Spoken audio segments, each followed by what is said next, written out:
जी का जंजाल बनी प्रेमिका विजयनगर की सच्ची कहानी। प्रदेश की राजधानी होने के नाते रोजाना लाखों लोग लखनऊ आते जाते रहते हैं। इसी वजह से लखनऊ के रेलवे स्टेशन चारबाग के आसपास तो हर तरह के होटलों की भरमार है ही, उससे सटे इलाकों का भी यही हाल है। ऐसा ही एक इलाका है नाका हिंडोला। यहाँ भी छोटे बड़े तमाम होटल हैं। नाका हिंडोला के मोहल्ला विजयनगर में गुरुद्वारे के पीछे एक होटल है, सिंह होटल एंड पंजाबी रसोई। 16 सितंबर की सुबह 11 बजे के आसपास होटल का कर्मचारी मोहन बहादुर बेसमेंट में बने कमरों की ओर गया तो गैलरी में उसे एक बच्चा रोता हुआ दिखाई दिया। वह लपक कर बच्चे के पास पहुंचा। बच्चा 4 साल के आसपास रहा होगा। उसने उसे गोद में उठाकर पुचकारते हुए पूछा, क्या हुआ बेटा, मम्मी ने मारा क्या? नहीं, मम्मी ने नहीं मारा, मम्मी को पापा मारकर भाग गए। बच्चे ने कहा। मारकर कहाँ भाग गए पापा? मोहन ने पूछा तो बच्चा रोते हुए बोला, पता नहीं। मोहन बहादुर को पहले लगा कि पति पत्नी में मारपीट हुई होगी या हो रही होगी, इसलिए बच्चा रोते हुए बाहर आ गया होगा। लेकिन अब उसे मामला कुछ और ही लगा, इसलिए उसने पूछा, मम्मी कहाँ है? वह बाथरूम में पड़ी है। बच्चे ने कहा। तुम किस कमरे से बाहर आए हो? मोहन ने जल्दी से पूछा तो बच्चे ने कमरा नंबर 102 की ओर इशारा कर दिया। मोहन बच्चे को गोद में लिए कमरे के अंदर बने बाथरूम में पहुंचा तो वहां की हकीकत देखकर परेशान हो उठा। बाथरूम में एक महिला की अर्धनग्न लाश पड़ी थी। बच्चे ने उस लाश की ओर अंगुली से इशारा करके कहा, यही मेरी मम्मी है, पापा इन्हें मारकर भाग गए हैं। लाश देखकर मोहन बच्चे को गोद में उठाए लगभग भागते हुए होटल के मैनेजर रामकुमार के पास पहुंचा। उसने पूरी बात उन्हें बताई तो होटल में अफरा तफरी मच गई। होटल के सारे कर्मचारी इकट्ठा हो गए। मैनेजर रामकुमार ने स्वयं कमरे में जाकर देखा। लाश देखकर उनके भी हाथ पांव फूल गए। उन्होंने तुरंत होटल मालिक राजकुमार और स्थानीय थाना नाका हिंडोला पुलिस को घटना की सूचना दी। सूचना मिलते ही इंस्पेक्टर विजय प्रकाश सिंह ने पहले तो इस घटना की सूचना पुलिस अधिकारियों को दी, उसके बाद खुद पुलिसकर्मियों को साथ लेकर सिंह होटल पहुंच गए। होटल मालिक राजकुमार उनका इंतजार बाहर कर रहे थे। उनके पहुंचते ही वह उन्हें साथ लेकर बेसमेंट स्थित उस कमरे पर पहुंचे जिसमें लाश पड़ी थी। लाश कमरे के बाथरूम में अर्धनग्न अवस्था में थी। सरसरी तौर पर निरीक्षण के बाद उन्होंने मृतका के नग्न हिस्से पर कपड़ा डलवाया। मृतका की उम्र 22-23 साल रही होगी। उसके गले को किसी तेज धारदार हथियार से काटा गया था, जिससे निकला खून गर्दन से लेकर पीठ के नीचे तक जमीन पर फैला था। इंस्पेक्टर विजय प्रकाश सिंह लाश का निरीक्षण कर ही रहे थे कि एसपी पश्चिम अजय कुमार और सीओ कैसरबाग हृदेश कठेरिया भी फोरेंसिक टीम के साथ होटल पहुंच गए। फोरेंसिक टीम घटनास्थल से साक्ष्य जुटाने में लग गई तो पुलिस अधिकारी होटल के मालिक और मैनेजर से पूछताछ करने लगे। कमरे की तलाशी में ऐसी कोई भी चीज नहीं मिली जिससे मृतका या उसके पति के बारे में कुछ पता चलता। पुलिस अधिकारियों ने बच्चे को अपने पास बुलाकर पुचकारते हुए प्यार से पूछा, बेटा तुम्हारा नाम क्या है? आयुष। यह मेरा स्कूल का नाम है। घर में मुझे सब शिवा कहते थे। बच्चे ने जवाब में बताया। तुम्हारी मम्मी को किसने मारा? पापा ने मारा है। पापा ने मम्मी को कैसे मारा? एसपी अजय कुमार ने पूछा तो बच्चे ने कहा, पहले तो पापा ने मम्मी को खूब मारा। मम्मी खूब रो रही थी, फिर भी पापा उनको मारते रहे। पापा उन्हें मारते हुए बाथरूम में ले गए। वहीं मम्मी बेहोश हो गईं। मम्मी को मारते देख मैं जोर जोर से रो रहा था। पापा ने मुझे गोद में उठाया और बिस्तर पर लिटा दिया। कुछ देर में मैं सो गया। सुबह उठकर देखा तो मम्मी मर चुकी थी। पापा नहीं दिखाई दिए तो मैं रोने लगा। रोते हुए कमरे से बाहर आया तो अंकल ने मुझे गोद में ले लिया। पुलिस अधिकारियों ने बच्चे को एक महिला सिपाही के हवाले करके उसे बच्चे को कुछ खिलाने पिलाने को कहा। इसके बाद होटल के मैनेजर रामकुमार से मृतका के बारे में पूछताछ की गई तो उसने बताया, कल यानी 15 सितंबर की रात 11 बजे एक आदमी पत्नी और बेटे के साथ आया था। उसने अपना नाम बबलू, पत्नी का सीमा और 4 वर्षीय बेटे का नाम आयुष उर्फ शिवा बताया। कमरा मांगने पर मैंने उससे आईडी मांगी तो उसने अपना आधार कार्ड दिया। तब काफी रात हो चुकी थी, इसलिए उसकी फोटोकॉपी नहीं हो सकती थी। इसलिए मैंने उसका आधार कार्ड रख लिया और उसे कमरा नंबर 102 की चाबी दे दी। होटल का वेटर उसका सामान लेकर उसे कमरे तक पहुंचाने गया। कमरे में जाने के कुछ देर बाद बबलू चारबाग गया और वहां से खाना ले आया। सुबह 6:30 बजे बबलू ने मेरे पास आकर कहा कि मुझे आधार कार्ड की जरूरत है, इसलिए आप मुझे मेरा आधार कार्ड दे दीजिए। थोड़ी देर में दुकान खुल जाएगी तो मैं फोटोकॉपी करा कर दे दूंगा। चिंता की कोई बात नहीं, मेरी पत्नी और बच्चा होटल में ही है। मैंने आधार कार्ड दे दिया तो वह कमरे में गया और अपना बैग लेकर चला गया। उसकी पत्नी और बच्चा होटल में ही था, इसलिए मैंने सोचा वह लौटकर आएगा ही। लेकिन वह लौटकर नहीं आया। जब आयुष रोता हुआ कमरे से बाहर आया तो पता चला कि वह पत्नी की हत्या करके भाग गया है। बबलू भले ही आधार कार्ड लेकर चला गया था, लेकिन उसका नंबर, उस पर लिखा पता और मोबाइल नंबर होटल के रजिस्टर में लिख लिया गया था। पुलिस ने उसका आधार नंबर, पता और मोबाइल नंबर नोट कर लिया। इसके बाद घटनास्थल की कार्रवाई निपटाकर लाश को पोस्टमार्टम के लिए मेडिकल कॉलेज भिजवा दिया गया। थाना नाका हिंडोला के थाना प्रभारी विजय प्रकाश बच्चे को साथ लेकर थाने आ गए और होटल मालिक राजकुमार की ओर से मृतका सीमा के पति बबलू के खिलाफ हत्या का मुकदमा दर्ज करा दिया। रिपोर्ट दर्ज करने के बाद पुलिस ने होटल में दर्ज आधार कार्ड के पते और मोबाइल नंबर की जांच कराई तो दोनों फर्जी निकले। आधार कार्ड के अनुसार बबलू का पता RJ 30 स्मितापुरी पार्क रोड, नई दिल्ली लिखा था, जो फर्जी पाया गया। आधार कार्ड के नंबर में 2 अंक गलत थे। कमरे में ऐसा कुछ भी नहीं मिला था जिससे हत्यारे के बारे में या मृतका के बारे में कुछ पता चलता। इंस्पेक्टर विजय प्रकाश सिंह सोच रहे थे कि अब क्या किया जाए। तभी उनकी नजर आयुष पर पड़ी। वह स्कूल की ड्रेस पहने था। उन्होंने उसकी स्कूली शर्ट के कॉलर पर लगे टैग को देखा। उसमें जो लेबल लगा था उसमें स्टार यूनिफॉर्म लिखा था। इसका मतलब ड्रेस जिस कंपनी में तैयार की गई थी उसका नाम स्टार यूनिफॉर्म था। स्कूल ड्रेस तैयार करने वाली इस कंपनी के बारे में शायद इंटरनेट से कुछ पता चल जाए, यह सोचकर उन्होंने इंटरनेट पर सर्च किया तो कंपनी का पता और फोन नंबर मिल गया। पुलिस ने उस नंबर पर फोन करके संपर्क किया। जब कंपनी के बारे में पता चल गया तो पुलिस ने व्हाट्सएप द्वारा आयुष और उसकी ड्रेस की फोटो कंपनी को भेजी तो कंपनी ने बताया कि यह ड्रेस एक प्ले स्कूल की है जिसका पता है M24 चाणक्य प्लेस, डाबरी, नई दिल्ली। यह जानकारी मिलने के बाद पुलिस की एक टीम नई दिल्ली पहुंच गई। इस पुलिस टीम ने प्ले स्कूल के प्रबंधक को आयुष का फोटो दिखाकर पूरी बात बताई तो प्रबंधक ने स्कूल के रजिस्टर से आयुष के घर का पता लिखा दिया। आयुष के माता पिता स्कूल से कुछ दूरी पर सीतापुरी कॉलोनी में अवधेश के मकान में किराए पर कमरा लेकर रहते थे। पुलिस टीम ने अवधेश से पूछताछ की तो पता चला कि उसके किराएदार का नाम बबलू नहीं बल्कि मणिकांत मिश्रा है और वह गोरखपुर के थाना सहजनवा के मोहल्ला डुगडुया का रहने वाला है। उसके पिता का नाम विश्वंभरनाथ मिश्रा है। सीमा उसकी ब्याहता पत्नी नहीं थी बल्कि दोनों लिव इन रिलेशन में रहते थे। पुलिस टीम ने दिल्ली से ही इंस्पेक्टर विजय प्रकाश को फोन करके सीमा के असली हत्यारे का नाम पता बता दिया। इसके बाद विजय कुमार ने दूसरी पुलिस टीम गोरखपुर भेज दी। 19 सितंबर को गोरखपुर गई पुलिस टीम ने स्थानीय पुलिस की मदद से मणिकांत के घर छापा मारा तो वह घर पर ही मिल गया। पूछताछ में उसने न केवल सीमा की हत्या का अपना अपराध कबूल कर लिया बल्कि हत्या में प्रयुक्त सब्जी काटने वाला चाकू भी बरामद करा दिया।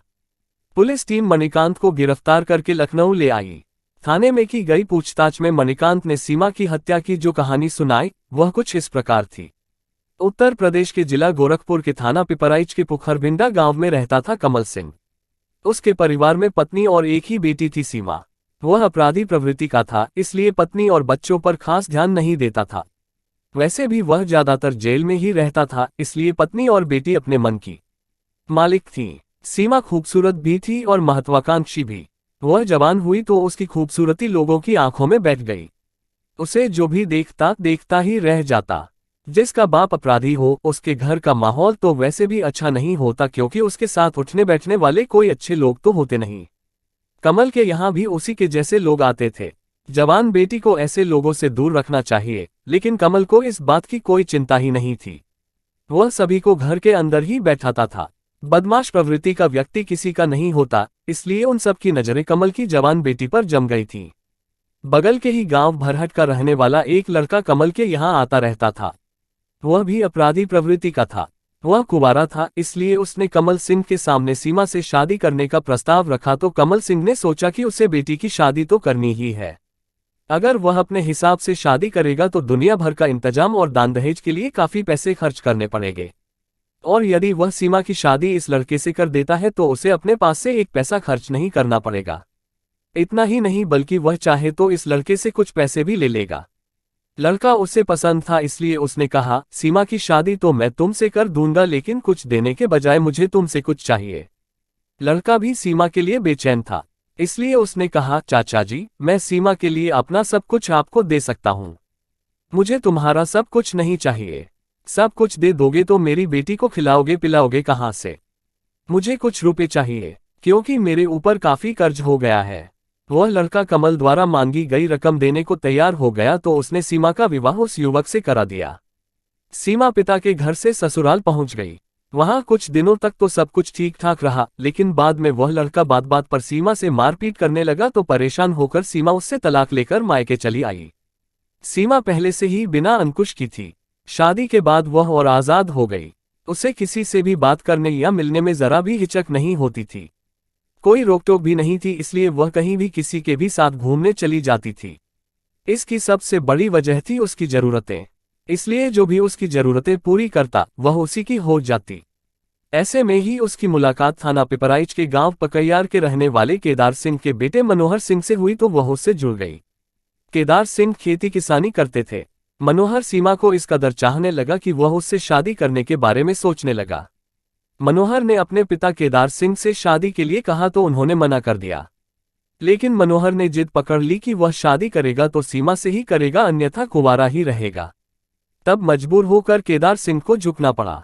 वह सीमा से उसकी शादी कराने को राजी तो हो गए, लेकिन उन्होंने शर्त रख दी कि सीमा को उनके हिसाब से घर में रहना होगा, जबकि वह जानते थे कि सीमा ज्यादा दिनों तक उनकी इच्छानुरूप नहीं रह सकती।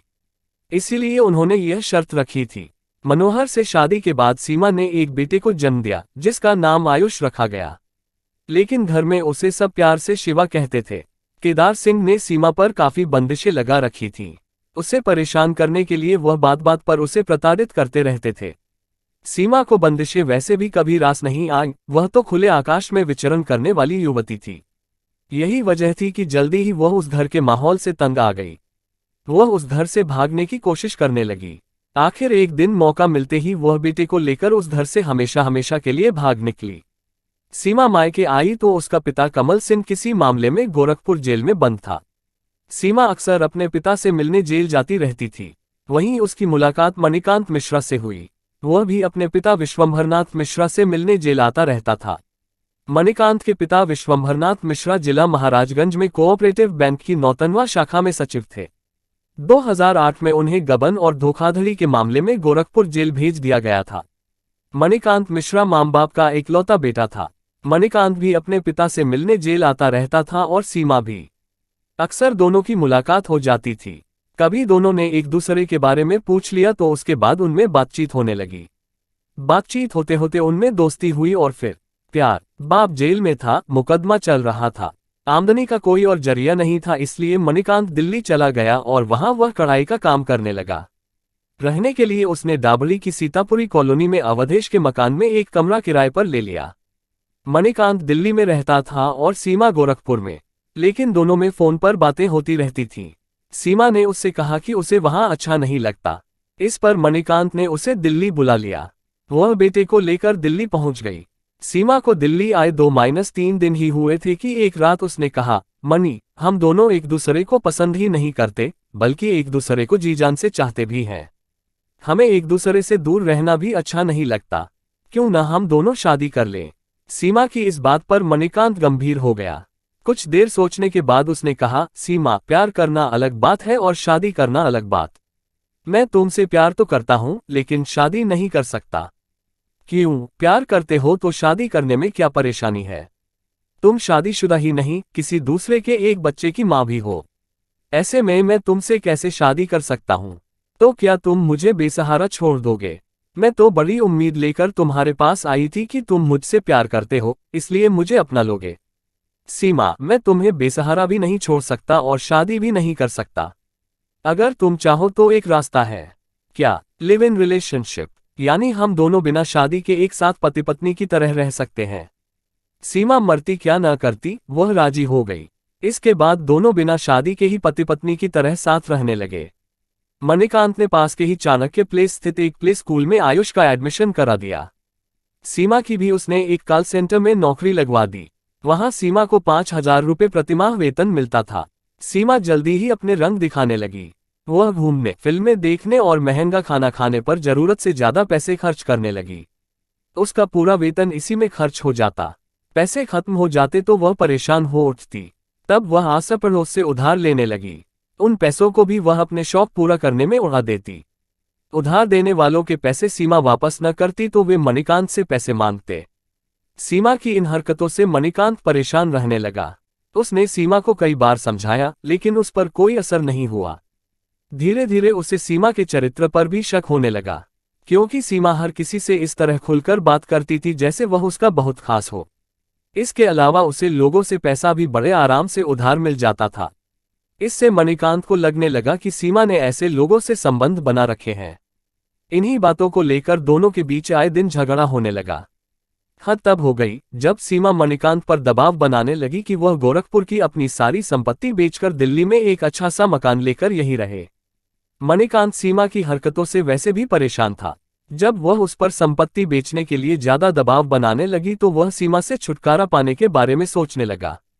उसे पता था कि यह औरत सीधे उसका पीछा नहीं छोड़ेगी, इसलिए उसने उसे खत्म करने का विचार बना लिया।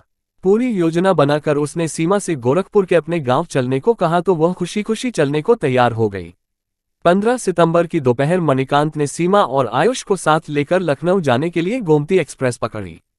रात 10 बजे वह लखनऊ के चारबाग स्टेशन पर उतरा।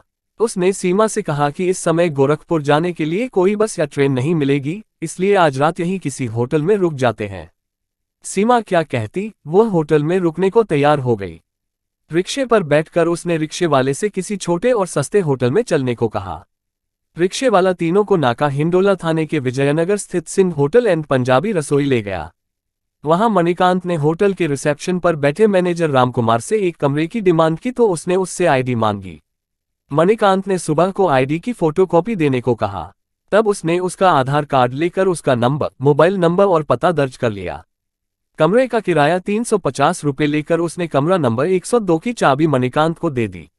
वह सीमा और आयुष को लेकर कमरे में चला गया। सीमा और आयुष को कमरे में छोड़कर मणिकांत चारबाग गया और वहां किसी ढाबे से खाना ले आया। खाना खाकर वह सीमा से बातें करने लगा। तभी किसी बात पर उसकी सीमा से बहस हो गई तो वह सीमा को पीटने लगा। सीमा जोर जोर से रोने लगी। मां की पिटाई और उसे रोता देखकर मासूम आयुष भी रोने लगा। मणिकांत सीमा की पिटाई करते हुए उसे बाथरूम में ले गया। वहां उसने उसे इस तरह पीटा कि वह बेहोश हो गई। उसे उसी हालत में छोड़कर वह आयुष के पास आया और उसे बिस्तर पर लिटाकर किसी तरह सुला दिया। इसके बाद उसने घर से बैग में रखकर लाया सब्जी काटने वाला चाकू निकाला और बाथरूम में बेहोश पड़ी सीमा का बेरहमी से गला काट दिया, जिससे उसकी मौत हो गई। रात भर वह उसी कमरे में रहा। सवेरा होने पर उसने मैनेजर से अपना आधार कार्ड लिया और बैग लेकर निकल गया। होटल से निकलकर वह गोरखपुर स्थित अपने घर चला गया। उसने अपनी ओर से होटल में कोई सबूत नहीं छोड़ा था, लेकिन पुलिस आयुष की स्कूल ड्रेस के टैग के सहारे उस तक पहुंच ही गई। सारी कानूनी औपचारिकताएं पूरी करके पुलिस ने मणिकांत को न्यायालय में पेश किया, जहां से उसे न्यायिक अभिरक्षा में जेल भेज दिया गया। पुलिस ने आयुष को चाइल्ड लाइन भेजकर सीमा के पति मनोहर और उसके घर वालों से संपर्क किया तो उसके चाचा चाची आकर उसे ले गए। कथा लिखे जाने तक पुलिस होटल के मालिक के खिलाफ भी कार्रवाई करने की तैयारी कर रही थी। यह कथा पुलिस सूत्रों पर आधारित